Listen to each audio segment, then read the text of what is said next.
I'm Rhiannon from BBQ Spit Rotisseries, and today we're cooking up some skewers on the Flaming Coals Kebab Rotisserie.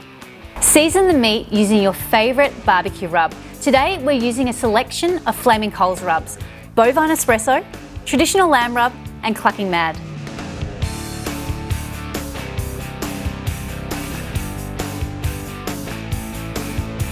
Next, we need to put the meat onto the skewers, which have been pre-soaked to prevent burning.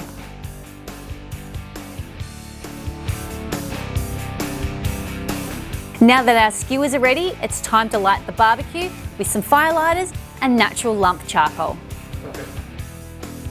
Our charcoal is piping hot. It's time to put the skewers on.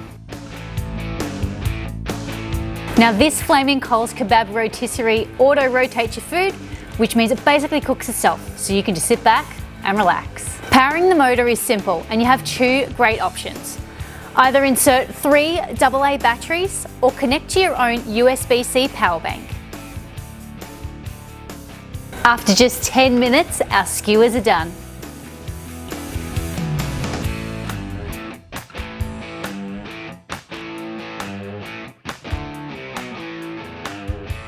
So there you have it. That's how quick and easy it is to cook mouth-watering skewers over charcoal. Let's dig in. Delicious.